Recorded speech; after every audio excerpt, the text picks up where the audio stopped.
24 वर्षों के वित्तीय बजट से हटकर ये बजट है अगर मान ले केंद्र सरकार नहीं देती है पैसे तो क्या मैया सम्मान योजना बंद हो जाएगा? कि हर 5वां वर्ष झारखंड के लिए चुनाव वर्ष होता है। कर चोरी को रोके, फेक जीएसटी रजिस्ट्रेशन को आप रोकिए।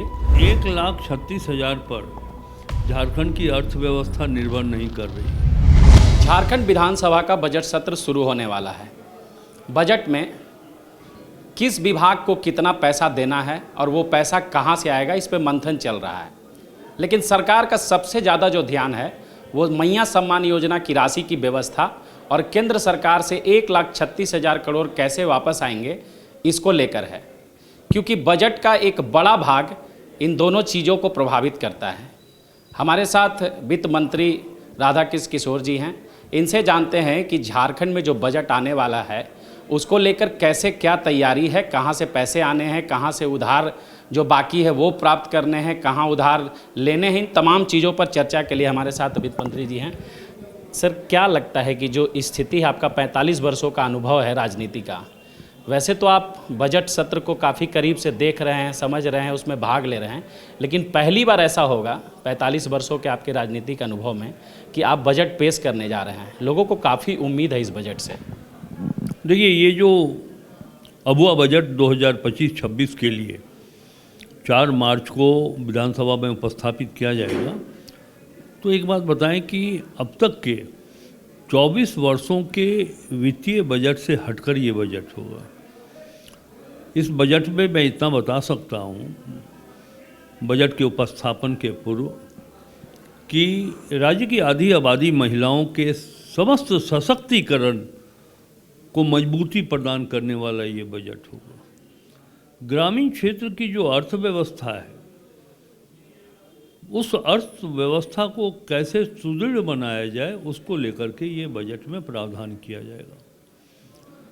राज्य के युवाओं की समुचित शिक्षा,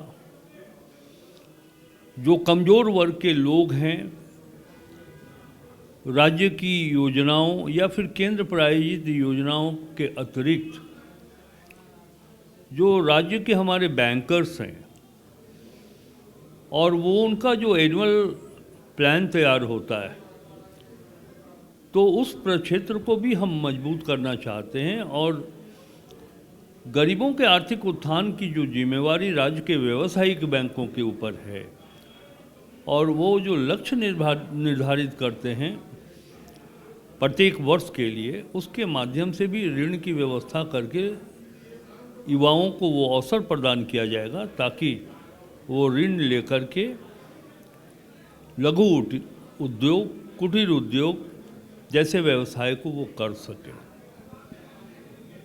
सर, सबसे ज़्यादा जो चर्चा हो रही है कि कर संग्रहण जो था वो लगभग 49,700 करोड़ रुपए का जो लक्ष्य था वो था। अभी तक सर 30,000 करोड़ ही पहुंचा गया है लगभग, मतलब यानी आप कहें तो 10 महीने में अभी लगभग 19,000 से मतलब 20,000 करोड़ बाकी है। तो कैसे सर, हालांकि अभी आपको आए हुए 3 महीना हुआ है, लेकिन अभी लगभग 2 महीने ही बाकी हैं और राशि काफ़ी संग्रहित करनी है। देखिए, मैंने पहले भी कहा है कि हर 5वां वर्ष झारखंड के लिए चुनाव वर्ष होता है। 2014, 2019, 2024, हर 5वां वर्ष। 5वां वर्ष झारखंड को 2 चुनावों का सामना करना पड़ता है। एक तो लोकसभा का चुनाव और इसी वर्ष विधानसभा का चुनाव। लोकसभा के और दोनों चुनावों को लेकर के जो आदर्श आचार संहिता लागू होता है, उस कारण योजनाओं के क्रियान्वयन में और राजस्व संग्रहण में मैं कहता हूं कि उसके कारण मैं बाधित तो नहीं कहूँगा, लेकिन जो लक्ष्य होता है वो लक्ष्य हम वो पूरा नहीं कर पाते हैं। फिर भी मैंने एक समीक्षा की है कि 2019 का जो चुनावी वर्ष था, उस समय दिसंबर माह तक जो लक्ष्य की प्राप्ति थी राजस्व संग्रहण की, वो लगभग 48% था। और ये 5वें वर्ष 2024 जो चुनावी वर्ष हुआ, तो राजस्व संग्रहण की जो प्राप्ति हुई है वो 52% की प्राप्ति हुई है। यानी कि पिछले चुनावी वर्ष से हम बेहतर स्थिति में हैं। और एक चीज़ हमारा प्रयास है कि अभी जो 2 महीना हमारे हाथ में है, तो मुझे पूरी उम्मीद है, और जिस तरह हम लोग लगातार राजस्व पदाधिकारियों के साथ बैठक कर रहे हैं, उन्हें दिशा निर्देश दे रहे हैं, उन्हें ये भी कह रहे हैं कि राजस्व में जो कर चोरी की जो संभावनाएं बनी रहती है, कर चोरी को रोके, फेक जीएसटी रजिस्ट्रेशन को आप रोकिए। तो मुझे पूरा भरोसा है कि जो कवायद हम और हमारा विभाग कर रहे हैं, विभाग के अधिकारी कर रहे हैं, तो वर्ष के अंत तक लगभग 90 से 95% राजस्व का संग्रहण हम कर लेंगे। चिंता की बात यह है कि जो केंद्र से हमें आर्थिक सहयोग प्राप्त होता है, ये आर्थिक सहयोग एक प्रावधान है, राज्यों को देना ही होता है। हमारे राज्य के टैक्स को जब वो लेते हैं हमारे राज्यों से, तो उसके बदले अनुदान की राशि के रूप में, केंद्रीय सहायता की राशि के रूप में वो लक्ष्य निर्धारित करते हैं। मैंने अभी देखा कि इस वर्ष अनुदान की राशि का जो लक्ष्य था वो लगभग 16,000 करोड़ रुपये था, और उसके विरुद्ध मात्र अभी 4,808 करोड़ रुपये ही मिले। लगभग 11 से 12,000 करोड़ रुपया नहीं मिला है। मैं गया भी था, वित्त मंत्री, केंद्रीय वित्त मंत्री जी से मैंने मुलाकात करके उनसे ये आग्रह किया है कि ये जो 11-12 हज़ार करोड़ रुपया अनुदान की राशि के मद में अभी तक नहीं मिला है झारखंड को, वो राशि आप कृपया उपलब्ध करा दीजिए। इसके अतिरिक्त जो खनिज उत्खनन के क्षेत्र में झारखंड का 1,36,000 करोड़ रुपया केंद्र के पास बकाया है, तो वित्त मंत्री जी से भी हमने मुलाकात की थी और कोयला मंत्री जी से मिलकर कहा था कि जो राज्य की जो बकाया राशि है आप झारखंड को कृपया उपलब्ध करा दें, तो हम झारखंड के आर्थिक और सामाजिक विकास के लिए योजनाएं बना सके, काम कर सके। बहुत ही उन्होंने बहुत बेहतर तरीके से उन्होंने आश्वस्त किया है कि झारखंड की जो बकाया राशि है वो झारखंड की राशि है, झारखंड को देने में केंद्र सरकार को कोई परहेज नहीं है और वो देना भी चाहते हैं। लेकिन उसके पहले वो एक आकलन कराना चाहते हैं कि ये जो राज्य की मांग है 1,36,000 करोड़ रुपया, उसकी वास्तविकता क्या है, धरातल पर वो कितना सही है। इतनी बात तो कोयला मंत्री स्वीकार करते हैं कि झारखंड की जो हिस्सेदारी है वो उनको मिलनी चाहिए। लेकिन अब इस बार जो मुलाकात हुई है मुख्यमंत्री हेमंत सोरेन जी के नेतृत्व वाली सरकार के रूप में, जब मैं वहाँ प्रतिनिधित्व कर रहा था, तो मैंने उनसे कहा कि ठीक है, ये जानने का अधिकार केंद्र को है जिसे पैसा देना है, तो बेहतर होगा कि कोयला मंत्रालय के वरिष्ठ अधिकारियों और झारखंड राज्य के खनिज विभाग के माइंस डिपार्टमेंट के सीनियर ऑफिसर्स को एक टेबल पर बैठा लें और आकलन कर लीजिए। जो परिणाम सामने आता है, जो निष्कर्ष आएगा, उसके आधार पे आप राशि हमें दीजिए। तो उन्होंने कहा कि इससे हमें कोई परहेज नहीं है। सर, ये 12,000 करोड़ जो आप रॉयल्टी के पैसे बोल रहे हैं वो तो एक वाजिब हक है, लेकिन 1,36,000 जो करोड़ की बात होती है सर, एक जैसा कि जानकारी है मुझे, हो सकता है कि उसमें करेक्शन की ज़रूरत है, कि सुप्रीम कोर्ट ने जो आदेश दिया था कि 2026 से लगभग 12 सालों तक जो ये पैसे हैं 1,36,000 करोड़ वो देने हैं।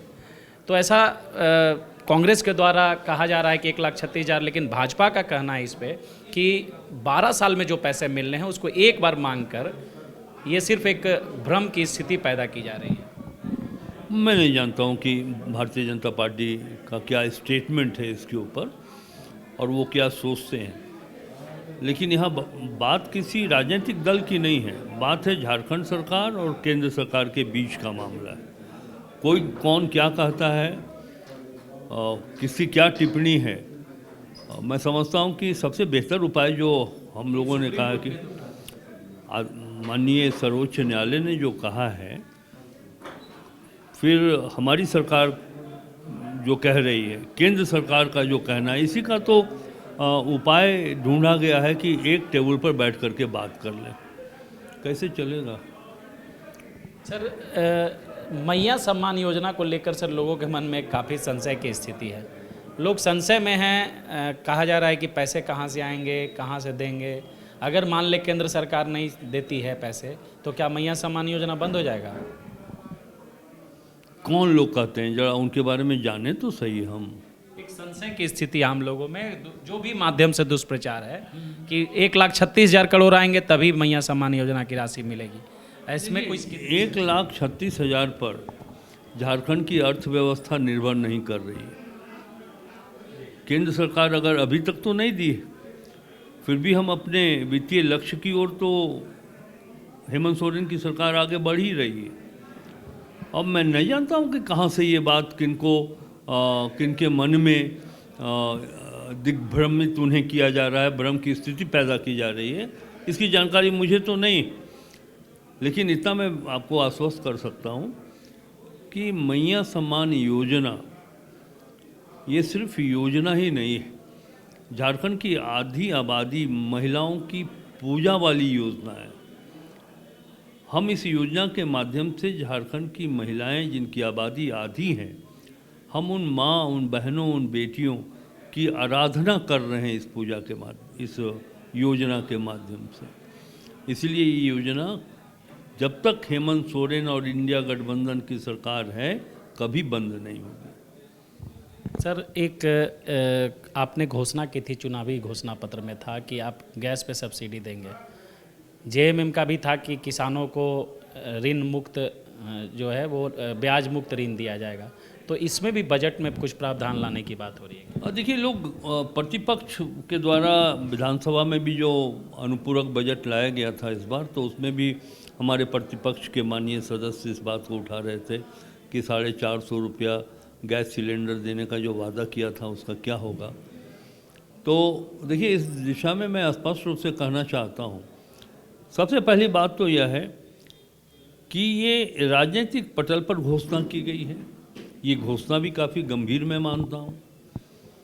जो घोषणा हमारी पार्टी ने, जेएमएम ने या कोई भी राजनीतिक दल करता है तो बहुत सोच समझ कर वो करता है।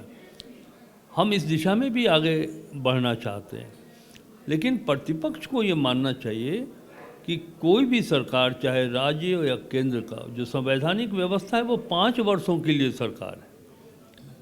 जब 5 वर्ष खत्म होने लगेगा तब प्रतिपक्ष इस बात को सामने रखे कि जो हमने वादा किया था वो पूरा हुआ या नहीं हुआ।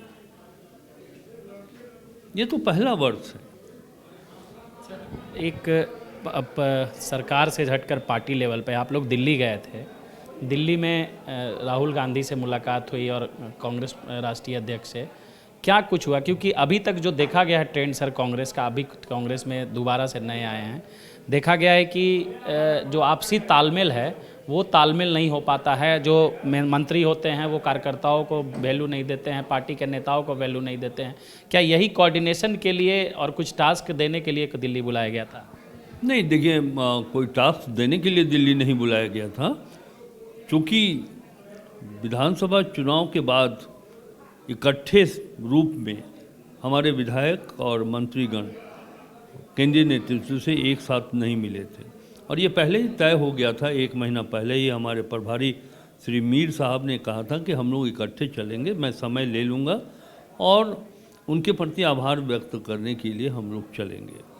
उसी उद्देश्य से हम लोग गए थे, और जब वहाँ गए थे तो हमारा जो केंद्रीय नेतृत्व है वो काफ़ी वरिष्ठ है हम लोगों से। हम राज्य के स्तर के पार्टी के सिपाही हैं, वो तो देश के नेता हैं। तो जाहिर सी बात है कि कुछ आशीर्वाद स्वरूप दिशा निर्देश भी उनके द्वारा दिया गया। हर पार्टी के नेता लोग देते हैं। हर पार्टी चाहती है कि संगठन मजबूत हो, और कांग्रेस पार्टी के राष्ट्रीय अध्यक्ष श्री मल्लिकार्जुन खड़गे जी, केसी वेणुगोपाल जी, आदरणीय प्रतिपक्ष के नेता राहुल गांधी जी, सोनिया जी, सब लोग की इच्छा है कि झारखंड में कांग्रेस पार्टी और मजबूती के साथ उभरे। तो इस दिशा में उन्होंने ये मार्गदर्शन दिया कि संगठन तभी होगा जब कार्यकर्ताओं को सब कोई मिल कर के साथ लेकर के चलें। कोई आरोप नहीं था कि साथ लेकर के नहीं चलते हैं, लेकिन उनका एक दायित्व होता था। उन्होंने बताया कि सबको मान सम्मान दीजिए, फिर इस सरकार में हम अलायंस पार्टनर के रूप में काम कर रहे हैं। आप आपस में कोऑर्डिनेशन बना करके काम करिए, तो एक डायरेक्शन जो देना चाहिए वो डायरेक्शन उनके द्वारा दिया गया था। तो हमारे साथ थे वित्त मंत्री राधाकृष्ण किशोर जी, जिनका कहना है कि केंद्र सरकार के पास जो 1,36,000 करोड़ रुपए वापस हैं वो एक अलग मुद्दा है, लेकिन मैया सम्मान योजना की जो राशि है वो लाभुकों को मिलते रहेगी जब तक हेमंत सोरेन की सरकार रहेगी। इसके साथ साथ झारखंड में जो बजट आना है, इस बार का अबुआ बजट है, उसको लेकर तैयारी की जा रही है और इस बार का जो बजट होगा वो सभी लोगों को ध्यान में रखकर बनाया गया है और इसका लाभ सभी लोगों को मिलेगा। सहयोगी नवल के साथ Rajeev Ranjan, news alert India, Ranchi.